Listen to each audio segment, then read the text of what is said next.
And they lived happily ever after. The end. Reading aloud to our kiddos is so important. It creates a lifetime interest in reading. It extends their attention span. It aids in their language development. It helps with their pronunciation, their word usage, and even their proper grammar. It strengthens the power of their imagination. It builds their comprehension, increases their problem-solving skills, and gives them insight into character motivation. It promotes bonding. You can go on adventures and have intrigue and share emotions from the comfort of your own living room, and that is irreplaceable. Let's take a look at some amazing picture books that you can read aloud to your kiddos. This is I'm a Dirty Dinosaur. It is one of our silly titles, and it's perfect for reading aloud to your kiddos because it's interactive too. They can follow the dinosaur through the swamp and then act out everything that he's doing. He taps his tongue like a drum, and he stamps about the place, and at the end of the book, after he's super dirty, he also gives himself a wash. Perfect for your little dinosaur right before bath time. Another interactive title is Dan the Taxi Man. This is so great. It follows Dan the Taxi Man as he drives all around town picking up members of the band. And every time he picks up the member of the band, the words sing out the noise of their instrument. So there's so many things that you can learn. Like, stop, here comes Tyrone with his saxophone. Skee-ba-dee-dee, skee-ba-dee-doo. Here's Maureen with her tambourine. Shake a shake crash, shake a shake crash. So they're learning about the instruments while they're also getting to use the sound effects. This is one of our family favorites, the Fast and Furry Racers Silver Serpent Cup. It follows all kinds of roadsters and racers, air, submarine, land, train, anything you can think of, and these animals are racing for the finish. And of course, there's someone sabotaging everyone else, but we all know that cheaters don't win, so in the end, something really great happens, and your kiddo will be cheering for the underdog, for sure. Storybooks are powerful too. This is Cordelia. She can fly. She knows that she can, and it makes her happy and vibrant to be able to do it. But when she starts telling other people about it, they begin to doubt her. So she begins to doubt herself. So she stops flying and doing what she loves.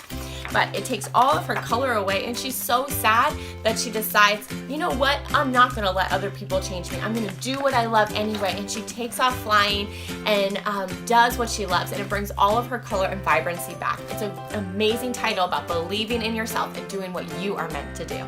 Can I Join Your Club is an amazing book about inclusion and diversity. Duck is looking for a club to join, but every time he tries to join a club, he can't quite be like the other animals, and so he's never allowed in.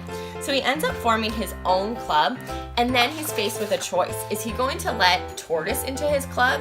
And he decides to approve him and to approve everyone else, because having a club with everyone included is so much more fun than being in a club all by yourself. Jonathan James and the What If Monster is perfect for talking to kiddos about anxiety and trying new things. And this What If Monster follows Jonathan James all throughout the day, speaking these negative what ifs into his life that are things about why you would not want to try something new. What if it's yucky? What if it's icky? What if mom yells because you're too picky? But once we get halfway through the book, Jonathan James says, now wait just a minute. And then he says, what if I like these things? And what if something really good comes out of these situations? And he starts rephrasing them in a positive way. Like, and what if I taste some of that food and it puts my mouth in a really good mood? It provides a tangible way to talk about those anxieties in your life and give your kiddo a way to talk about their feelings.